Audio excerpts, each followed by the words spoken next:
Nam Mô Bổn Sư Thích Ca Mâu Ni Phật. Kênh Phật Pháp Giác Ngộ mến chào cô bác, anh chị em hữu duyên gặp nhau trong bài Pháp thoại hôm nay. Quý vị thân mến, có bao giờ giữa những bộn bề của cuộc sống, quý vị cảm thấy mệt mỏi và tự hỏi tại sao mình luôn sống tử tế, chưa từng hại ai, luôn giúp đỡ mọi người mà khó khăn cứ mãi bủa vây? Có những lúc nhìn ra ngoài kia, thấy những kẻ gian ác, sống ích kỷ lại dường như có tất cả, giàu sang, quyền lực và sự thảnh thơi. Lúc đó, một cảm giác bất công trỗi dậy. Quý vị tự hỏi liệu nhân quả có thật hay không? Hay đó chỉ là những lời an ủi hão huyền? Có phải ở hiền gặp lành chỉ là một câu nói trong cổ tích? Nếu quý vị đang có những trăn trở ấy, hãy dành 8 phút tĩnh lặng hôm nay để lắng nghe. Video này không phải ngẫu nhiên xuất hiện mà là một cơ duyên để giúp quý vị thấu hiểu gốc rễ của nỗi đau và tìm thấy ánh sáng cho vận mệnh của mình. Để hiểu về điều này, xin mời quý vị lắng nghe một câu chuyện. Ngày xưa, có một người nông dân nổi tiếng trong vùng là bậc thiện nhân. Ông chăm chỉ làm lụng, gặp người nghèo thì giúp, gặp kẻ khó thì thương. Nhưng tai họa cứ liên tục ập đến, mùa màng thất bát, nhà cửa cháy rụi, rồi người con duy nhất của ông cũng lâm bệnh nặng. Ông đau khổ đến tận cùng, lên chùa quỳ dưới chân một vị thiền sư và khóc: "Thưa thầy, con chưa bao giờ làm điều ác, tại sao ông trời lại tàn nhẫn với con như vậy?" Vị thiền sư điềm tĩnh rót một chén trà và nói: "Con có thấy cái cây đại thụ trước cửa không? Để có được bóng mát ngày hôm nay, nó phải trải qua bao nhiêu mùa mưa bão, bao nhiêu lần bị sâu mọt đục khoét. Nhân quả không phải là một đường thẳng ngắn hạn, mà là một dòng sông dài từ nhiều kiếp." Quý vị à, Đức Phật dạy rằng muốn biết nhân đời trước, hãy nhìn cái quả đời này. Muốn biết quả đời sau, hãy nhìn cái nhân đời này. Người hiền mà gặp khổ thường do hai nguyên nhân. Thứ nhất, đó là nghiệp cũ trả dần. Quý vị hãy tưởng tượng chúng ta có một tài khoản phước đức và một tài khoản nợ nghiệp từ vô lượng kiếp trước. Kiếp này, quý vị sống thiện là quý vị đang nạp thêm phước, nhưng những món nợ nghiệp cũ vẫn còn đó, nó đòi hỏi phải được trả. Khi khó khăn ập đến với một người thiện, đó thực chất là quá trình tất toán nợ nần để tâm hồn trở nên nhẹ nhàng hơn. Thứ hai, đó là lửa thử vàng. Những trắc trở đôi khi là bài kiểm tra của đất trời dành cho cái tâm thiện của quý vị. Nếu gặp khổ mà quý vị thối chí, chuyển sang làm ác, nghĩa là tâm thiện ấy chưa vững. Nếu vượt qua được mà vẫn giữ lòng bao dung, đó chính là lúc quý vị đang tích lũy một loại siêu phước báu để chuyển mình sang một trang mới của số phận. Vậy làm sao để chúng ta vượt qua những ngày giông bão này? Có 3 điều quý vị cần ghi nhớ để chuyển hóa nghịch cảnh thành phước lộc.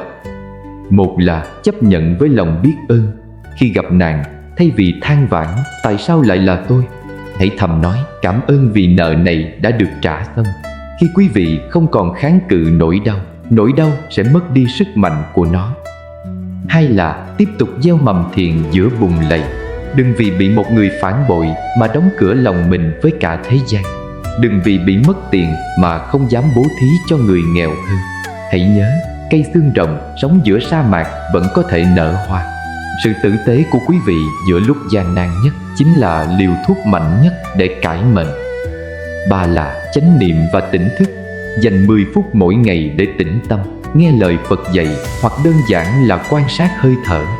Khi tâm quý vị tỉnh lại, quý vị sẽ thấy rằng khó khăn thực chất chỉ là những đám mây trôi ngang bầu trời. Bầu trời tâm hồn của quý vị vẫn luôn rộng lớn và bình yên. Câu chuyện bát cơm thừa và đóa hoa sen trong bão. Ở một xóm chài nghèo, có bà Tư sống đơn độc trong căn chòi lá rách nát. Cả đời bà ăn ở hiền lành, miệng luôn niệm Phật, ai nhờ gì bà cũng giúp, dù chỉ là bó rau hay bát nước. Thế nhưng cuộc đời bà là một chuỗi dài những bất hạnh, chồng con mất sớm trong một trận bão. Bản thân bà thì mang căn bệnh khớp đau nhức mỗi khi trái gió trở trời. Sát vách nhà, bà là ông chủ lò mổ lợn giàu có, nhưng khét tiếng tham lam và hung dữ. Ông ta thường xuyên đổ rác sang sân nhà bà, thậm chí còn mắng nhiếc bà là đồ nghèo hèn, tu hành cho lắm mà vẫn khổ. Những lúc ấy, bà Tư chỉ mỉm cười, lặng lẽ dọn dẹp rồi vào nhà thắp nén nhang cầu nguyện cho ông ta bớt tính nóng nảy. Bà tự nhủ mình nghèo cái thân chứ không thể để nghèo cái tâm. Một năm nọ, dịch bệnh và thiên tai ập đến, xóm chài xơ xác. Bà Tư vốn đã nghèo, nay lại càng kiệt quệ. Một buổi chiều, khi bà đang nhai dở bát cơm nguội trộn muối trắng, thì nghe tiếng kêu cứu thất thanh từ nhà ông hàng xóm giàu có. Ông ta bị đột quỵ, nằm co quắp giữa sàn nhà rực rỡ vàng son. Xung quanh không một bóng người thân, vì con cái ông ta cũng chỉ mải mê tranh giành tài sản lúc ông chưa nhắm mắt. Bà Tư chẳng kịp nghĩ đến những lời nhục mạ ngày trước. Bà dùng hết sức bình sinh, đôi chân đau nhức run rẩy, cõng ông ta đi bộ hàng cây số giữa trời mưa tầm tã để đến trạm y tế. Suốt đêm đó, bà thức trắng bên giường bệnh, dùng số tiền ít ỏi định mua thuốc cho mình để mua cháo cho ông ta. Khi ông chủ lò mổ tỉnh lại, nhìn thấy người đàn bà mà mình từng khinh rẻ đang ngủ gục bên cạnh với bộ quần áo rách mướp còn chưa kịp khô, ông đã rơi nước mắt. Ông nghẹn ngào hỏi: tại sao bà lại cứu tôi? Tôi đã đối xử với bà rất tệ mà. Bà Tư mở mắt, nụ cười hiền hậu như đóa sen nở giữa bùn lầy. Phật dạy cứu người là cứu mình. Tôi cứu ông vì tâm tôi thấy cần phải làm thế, chứ không phải vì ông là ai. Từ sau biến cố đó, ông chủ lò mổ thay đổi hoàn toàn. Ông bỏ nghề sát tinh, dùng tài sản giúp đỡ dân nghèo và coi bà Tư như chị ruột. Bà Tư vẫn nghèo, nhưng căn chòi nhỏ của bà giờ đây đầy ắp tiếng cười và sự kính trọng của cả vùng. Bà không còn cô đơn, bệnh tật cũng thuyên giảm lạ kỳ. Quý vị thấy đó, nhân quả đôi khi không đến ngay lập tức bằng tiền bạc hay danh vọng, mà nó đến bằng sự chuyển hóa tâm thức. Cái mệnh của bà Tư từ chỗ cô độc, đắng cay đã đổi thành sự an lạc, yêu thương. Khi quý vị giữ được tâm thiện giữa nghịch cảnh, quý vị không hề thiệt thòi. Quý vị chỉ đang tích lũy những viên gạch chắc chắn nhất cho tòa lâu đài hạnh phúc vĩnh cửu của chính mình. Quý vị hãy tin rằng người ác có thể thắng ở một vài thời điểm, nhưng luật nhân quả chưa bao giờ bỏ sót một ai. Kẻ ác sống sang chẳng qua là phước cũ của họ còn, nhưng cái hữu phước đó đang cạn dần theo từng hành động sai trái. Khi phước hết, quả báo sẽ ập đến như sấm sét. Còn người hiền, dù khởi đầu đầy sỏi đá, nhưng càng về sau, con đường sẽ càng thênh thang, phước đức sẽ che chở cho cả con cháu đời sau. Tâm thiện mệnh tự đổi. Quý vị thân mến, có bao giờ giữa những bộn bề của cuộc sống, quý vị cảm thấy mệt mỏi và tự hỏi tại sao mình luôn sống tử tế, chưa từng hại ai, luôn giúp đỡ mọi người mà khó khăn cứ mãi bủa vây? Có những lúc nhìn ra ngoài kia, thấy những kẻ gian ác, sống ích kỷ lại dường như có tất cả, giàu sang, quyền lực và sự thảnh thơi. Lúc đó, một cảm giác bất công trỗi dậy. Quý vị tự hỏi liệu nhân quả có thật hay không? Hay đó chỉ là những lời an ủi hão huyền? Có phải ở hiền gặp lành chỉ là một câu nói trong cổ tích? Quý vị thân mến, nếu quý vị đang đứng trước những khó khăn của cuộc đời, xin hãy vững tin. Đêm tối nhất chính là lúc bình minh sắp rạng. Hãy cứ sống tử tế, hoa sẽ tự nở, hương sẽ tự bay. Mọi nỗ lực âm thầm của quý vị, trời xanh đều thấu rõ. Vì sao cố gắng mãi mà vẫn nghèo? Nhiều người dành cả đời để làm lụng vất vả, thức khuya dậy sớm, nhưng cái nghèo vẫn đeo bám dai dẳng. Thực tế, sự giàu sang không chỉ đến từ sức lực cơ bắp mà còn đến từ phước báu và tư duy tài chính tâm linh. Nếu tâm bạn luôn trong trạng thái thiếu thốn, luôn sợ mất mát hoặc làm việc với tâm thế oán hận, bạn đang tự đóng cánh cửa tài lộc của chính mình. Cái nghèo về vật chất thường bắt nguồn từ cái nghèo trong tâm tưởng. Khi bạn quá chi ly, ích kỷ, chỉ biết thu vào mà không biết chi ra cho những giá trị tốt đẹp, dòng chảy tiền bạc sẽ bị tắc nghẽn. Người xưa có câu có đức mặc sức mà ăn. Chữ đức ở đây chính là sự phóng khoáng, lòng biết ơn và sự tử tế trong kinh doanh. Nếu tâm bạn chứa đầy sự tham lam, dù có kiếm được nhiều tiền, số tiền đó cũng sẽ ra đi bằng cách này hay cách khác. Ngược lại, khi tâm bạn bình thản, làm việc với tình yêu thương và sự tận hiến, vận mệnh sẽ tự chuyển biến, mở ra những cơ hội mà sức người không thể tính toán hết được. Có một người thợ may nghèo tên Lâm, dù làm lụng không nghỉ tay, nhưng nợ nần chồng chất. Một ngày, ông gặp một vị thiền sư và than thở về cái nghèo của mình. Vị sư chỉ hỏi, mỗi khi may xong một bộ đồ, ông có cầu nguyện cho người mặc nó được bình an không? Ông Lâm ngẩn người vì trước giờ ông chỉ nghĩ đến tiền công. Từ đó, Ông thay đổi thái độ, mỗi đường kim mũi chỉ ông đều đặt vào đó sự chân thành và lời chúc phúc cho khách hàng. Ông còn trích một phần tiền công nhỏ để mua bánh cho những đứa trẻ đánh giày ngoài phố. Kỳ lạ thay, khách hàng bắt đầu kéo đến nườm nượp vì họ cảm thấy mặc đồ của ông rất thoải mái và may mắn. Tiếng lành đồn xa, chỉ trong vài năm, ông không những trả hết nợ mà còn mở được cửa hiệu lớn nhất vùng. Câu chuyện của ông làm minh chứng rằng khi tâm thay đổi từ mong cầu sang cho đi, cái nghèo sẽ tự lùi bước. Vì sao hay bị mất mát thua lỗ? Sự mất mát tiền bạc hay thất bại trong đầu tư thường khiến con người suy sụp, nhưng ít ai tự hỏi tại sao điều đó lại xảy ra với mình. Theo luật nhân quả, của cải không tự nhiên mất đi, nó chỉ chuyển từ nơi thiếu phước sang nơi đầy phước. Nếu bạn có được tiền bạc từ sự lừa dối, ép uổng người khác hoặc hưởng thụ quá mức số phước mình tích góp, sự thua lỗ là cách để vũ trụ cân bằng lại. Tâm lý nóng vội, muốn giàu nhanh bằng mọi giá chính là mồi lửa thiêu rụi sự nghiệp. Khi tâm không tỉnh, phán đoán sẽ sai lầm. Khi tâm không thiện, quý nhân sẽ rời xa. Sự mất mát cũng là một lời cảnh báo rằng cách bạn quản lý tài sản hoặc đối nhân xử thế đang có vấn đề. Những người thường xuyên gặp rủi ro tài chính thường là những người thiếu sự trân trọng đối với những gì đang có, hoặc tâm trí luôn bị che mờ bởi lòng tham và sự đố kỵ với thành công của người khác. Tại một thành phố nọ, có hai người bạn cùng hùng vốn mở công ty. Anh Thành luôn trung thực, còn anh Lợi lại thường xuyên tìm cách cắt giảm chất lượng để thu lợi nhuận cao.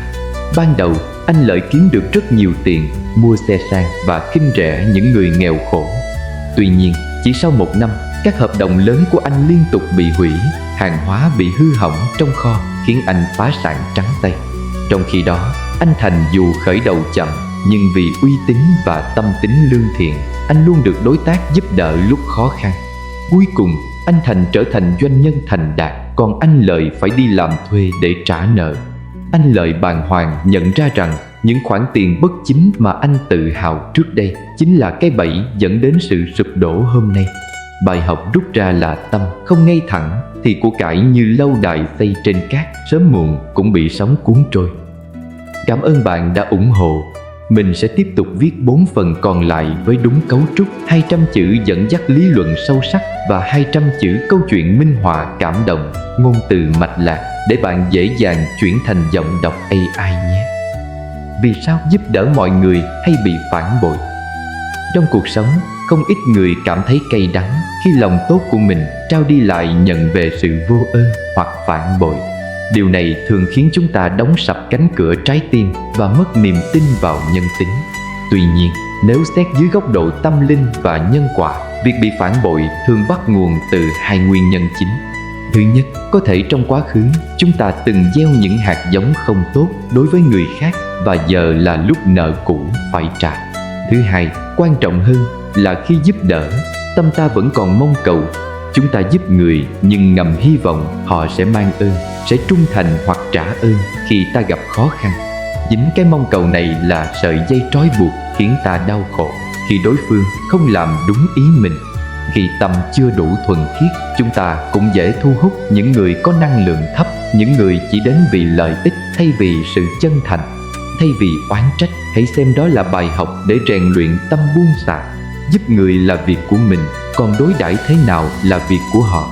Khi bạn giúp đỡ với tâm tùy hỷ, nghĩa là giúp xong rồi quên ngay, bạn sẽ không bao giờ cảm thấy bị phản bội, vì phước báu của lòng tốt đã được ghi dấu vào vận mệnh của chính bạn, chứ không phụ thuộc vào người nhận.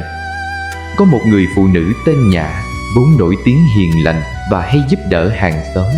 Một lần, bà cho người bạn thân nhất vay một số tiền lớn để làm ăn mà không cần giấy tờ cam kết. Thế nhưng, khi người bạn kia phất lên, họ lại quay lưng, phủ nhận hoàn toàn món nợ và còn nói xấu bà Nhã để quỵt tiền. Bà Nhã lúc đầu rất uất hận, đêm nào cũng khóc vì thấy mình bị phản bội quá cay đắng. Bà tìm đến một vị sư già để hỏi về lẽ công bằng. Vị sư chỉ mỉm cười nói, bà cho đi vì lòng tốt của bà hay cho đi để mua sự trung thành. Nếu vì lòng tốt thì việc thiện đã hoàn tất rồi, bà đã có phước.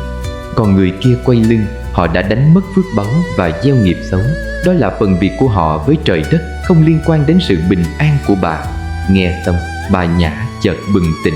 Bà mỉm cười buông bỏ sự oán hận. Thật kỳ lạ, từ khi tâm bà thanh thản, công việc kinh doanh riêng của bà ngày càng phát đạt, còn người bạn bội bạc kia sau đó lại gặp biến cố và trắng tay. Vì sao vợ chồng hay cãi nhau bất hòa? Hôn nhân không chỉ là sự kết hợp giữa hai con người, mà là sự giao thoa của hai dòng năng lượng và nghiệp lực. Khi vợ chồng thường xuyên xảy ra xung đột, cãi vã, gốc rễ sâu xa nằm ở cái tôi quá lớn và sự thiếu hụt lòng bao dung.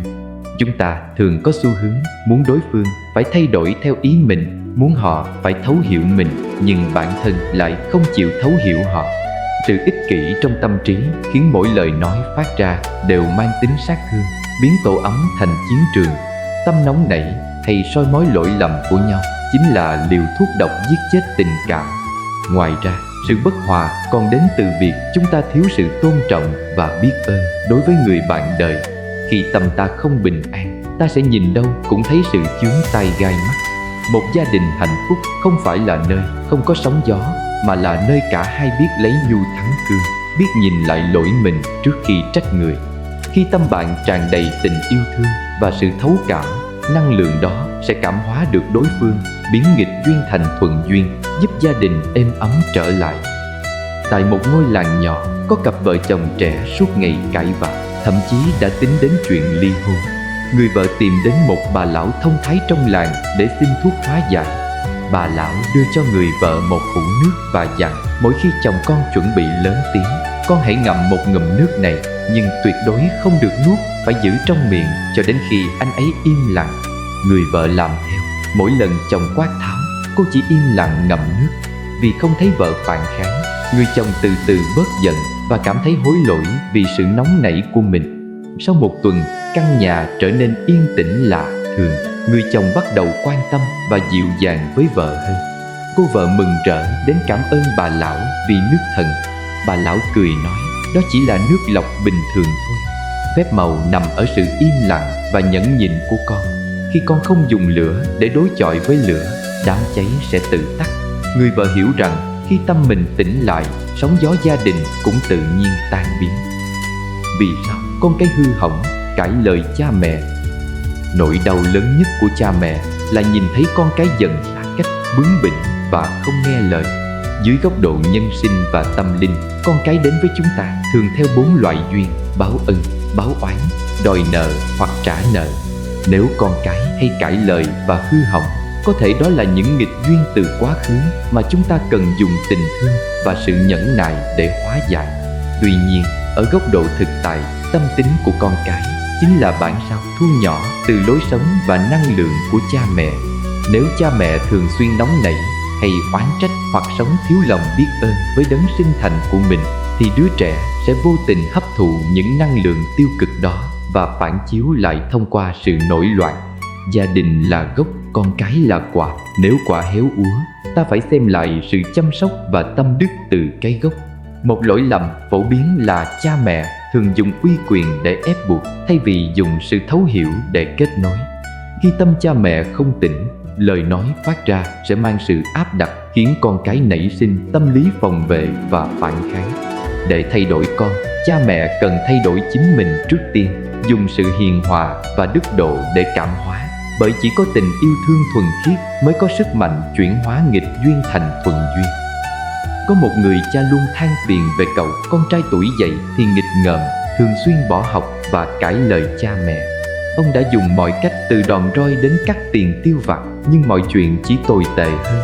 Một ngày, ông tìm gặp một vị thầy giáo già, đức độ để hỏi cách dạy con. Vị thầy hỏi, khi ông viết chữ sai trên giấy, ông sẽ tẩy xóa tờ giấy hay tẩy xóa cây bút? Người cha trả lời, tất nhiên là phải sửa lại lỗi trên tờ giấy rồi. Vị thầy mỉm cười, con cái chính là tờ giấy trắng, phản chiếu hình ảnh của cây bút là cha mẹ. Ông muốn con ngoan, trước hết ông phải sửa lại cái tâm nóng nảy của mình. Người cha bừng tỉnh, ông trở về và bắt đầu thay đổi. Thay vì quát mắng mỗi khi con về muộn, ông kiên nhẫn hỏi han và lắng nghe những khó khăn của con. Ông dành thời gian cùng con làm việc thiện và thể hiện sự hiếu thảo với cha mẹ già của mình để con nhìn thấy. Kỳ lạ thay, khi thấy cha không còn khắc nghiệt, cậu con trai dần mở lòng bắt đầu chăm chỉ học hành và trở nên hiếu thuận.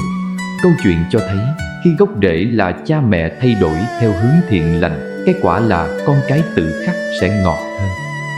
Vì sao anh em trong gia đình bất hòa, cãi vã? Anh em cùng một dòng máu, cùng một gốc rễ sinh ra, lẽ ra phải là chỗ dựa vững chắc nhất. Nhưng thực tế nhiều gia đình lại rơi vào cảnh huynh đệ tương tàn, xem nhau như người dưng. Gốc rễ của sự bất hòa này thường xuất phát từ lòng đố kỵ, sự so sánh và cái tôi quá lớn. Khi tâm con người bị che mờ bởi lợi ích vật chất như tranh chấp đất đai, tài sản, họ quên mất tình thâm cốt nhục là vô giá. Bên cạnh đó, sự bất công trong cách đối xử của cha mẹ từ thời thơ ấu cũng vô tình gieo những hạt giống oán giận vào tâm hồn mỗi người, khiến họ luôn nhìn nhau bằng ánh mắt kèn cựa. Về mặt nhân quả, anh em bất hòa là biểu hiện của việc phước đức gia đình đang bị suy giảm. Khi tâm mỗi cá nhân chỉ biết vun vén cho bản thân, thiếu đi sự bao dung và nhường nhịn, dòng chảy năng lượng trong gia đình sẽ bị xáo trộn.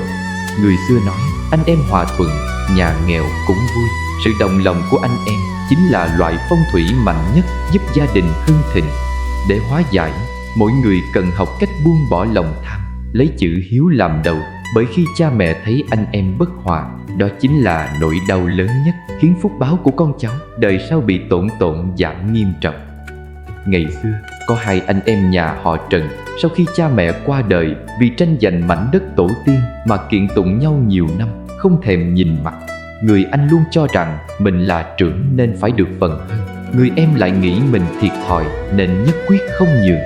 Một ngày, người anh nằm mơ thấy cha mình hiện về, khuôn mặt sầu khổ, chỉ vào gốc cây cổ thụ trước nhà nói: cành lá tranh nhau, ánh sáng mà làm đau bộ rễ, cái cây sẽ sớm héo khô. Tỉnh dậy, người anh nhìn ra gốc cây, chợt nhận ra nếu không có gốc rễ thì cành lá cũng chẳng thể tồn tại.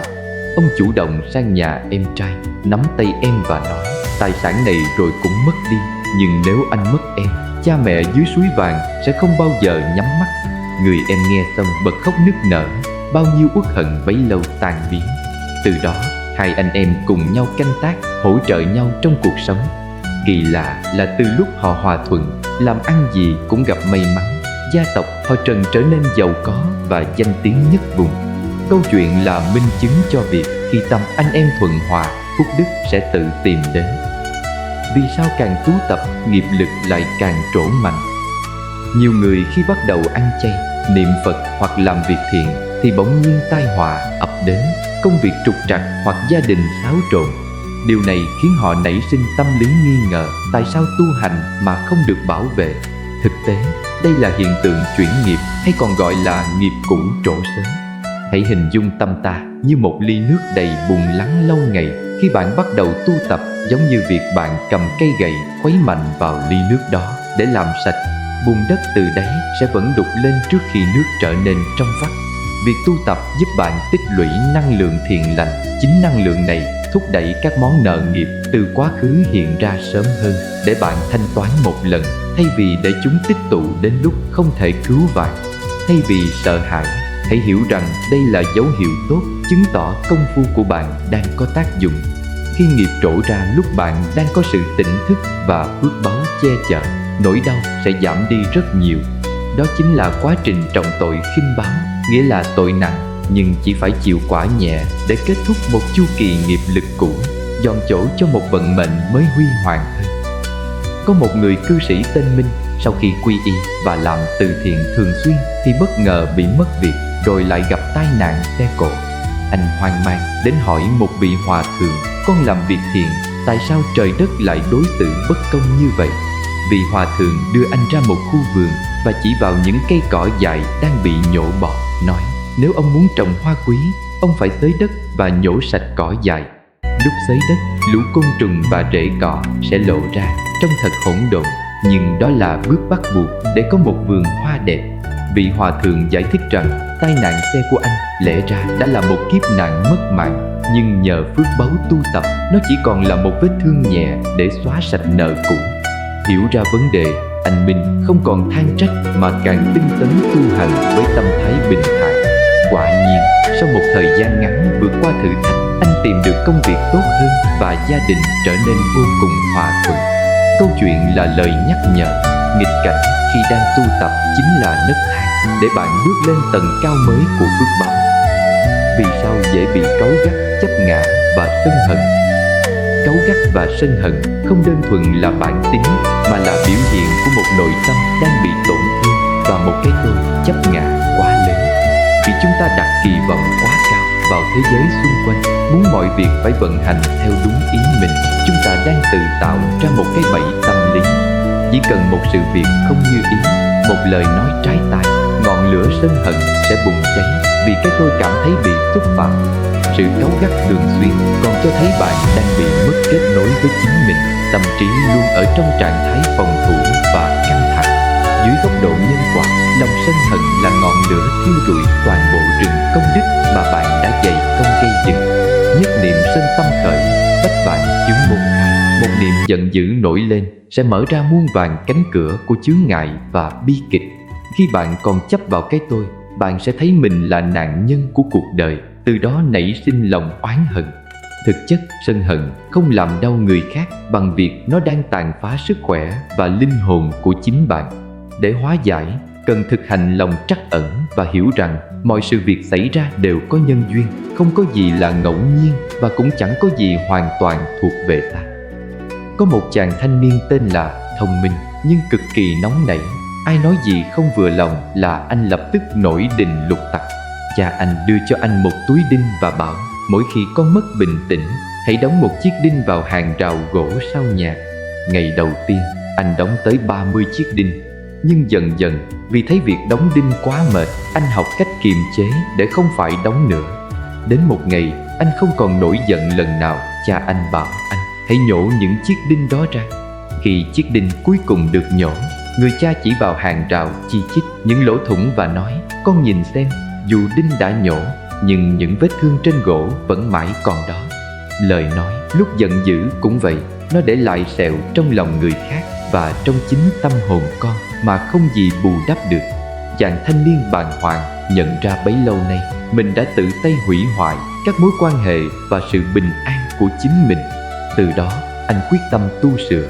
Mỗi khi cơn giận chớm nở, anh lại nhớ về những lỗ thủng trên hàng rào để giữ tâm mình tĩnh lặng. Vì sao tâm trạng u sầu, đêm mất ngủ? Mất ngủ và u sầu kéo dài thường không chỉ là vấn đề sức khỏe vật lý, mà là tiếng kêu cứu của một tâm hồn đang bị quá tải bởi rác cảm giác. Tâm ta như một chiếc bình, nếu chứa quá nhiều sự tức giận, đố kỵ, lo âu về tương lai hoặc luyến tiếc quá khứ, nó sẽ không còn chỗ cho sự bình an.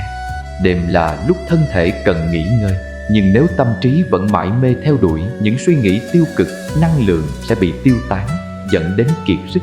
Sự u sầu thường đến từ việc chúng ta không chấp nhận thực tại, luôn mong cầu những thứ vượt quá tầm tay hoặc dằn vặt về những lỗi lầm đã qua. Tâm không tỉnh thì thân không an. Khi bạn giữ trong lòng những nỗi oán hận hay sự so sánh với người khác, bạn đang tự cầm tù chính mình trong ngục tối của tâm linh. Chìa khóa để có một giấc ngủ ngon và một tinh thần lạc quan chính là thực hành sự buông bỏ.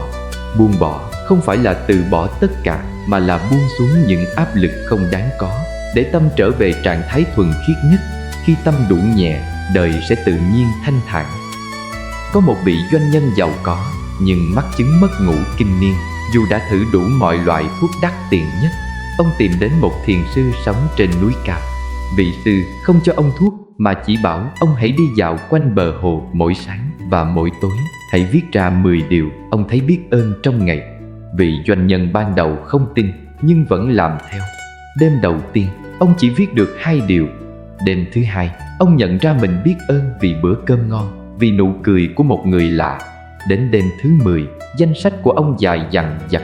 Ông nhận ra bấy lâu nay mình chỉ mãi nhìn vào những rắc rối, những đối thủ cạnh tranh mà quên mất những vẻ đẹp giản dị xung quanh. Khi lòng biết ơn tràn ngập, sự lo âu biến mất. Ông bắt đầu ngủ sâu và ngon giấc như một đứa trẻ.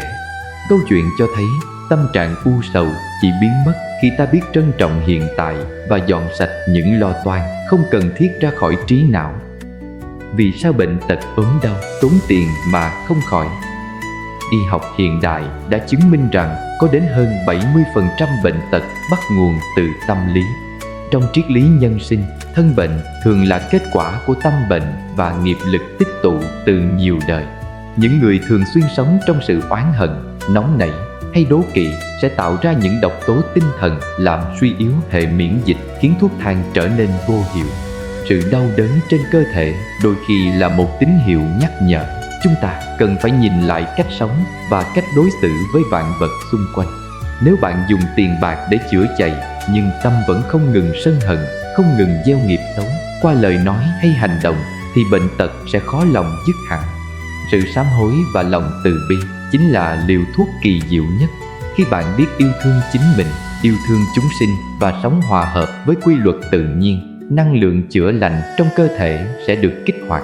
Một tâm hồn thiện lành, tràn đầy ánh sáng sẽ tạo ra một cơ thể khỏe mạnh và tràn đầy sức sống. Chuyện kể về một người đàn ông mắc bệnh nan y, các bác sĩ đều đã lắc đầu trả về. Trong những ngày tháng cuối cùng, ông quyết định dùng số tiền còn lại để đi làm từ thiện, giúp đỡ những bệnh nhân nghèo hơn mình và tham gia các hoạt động bảo vệ môi trường, phóng sinh cứu vật. Ông không còn nghĩ đến cái chết mà chỉ tập trung vào việc gieo niềm vui cho người khác mỗi ngày. Ông sống trong sự sám hối về những sai lầm tuổi trẻ và giữ tâm thái bình thản trước định mệnh. Một năm trôi qua, ông không những không chết mà sức khỏe ngày càng cải thiện rõ rệt. Khi quay lại bệnh viện kiểm tra, các bác sĩ vô cùng kinh ngạc vì khối u của ông đã tự động thu nhỏ và biến mất. Sự kỳ diệu này không đến từ thuốc mà đến từ việc ông đã thay đổi toàn bộ năng lượng sống của mình. Tâm thiền đã cải biến mệnh số, giúp ông vượt qua cửa tử để trở về với cuộc sống rạng rỡ hơn.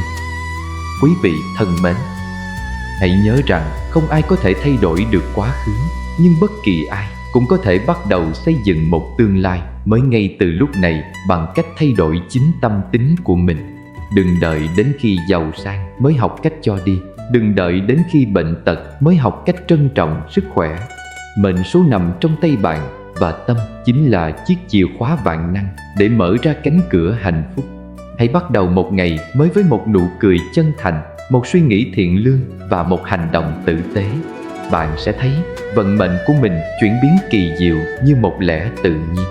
Nếu bạn muốn cùng mình khám phá thêm những bài học sâu sắc về cuộc sống, đừng quên nhấn đăng ký và để lại một lời bình luận về cảm nhận của bạn bên dưới nhé.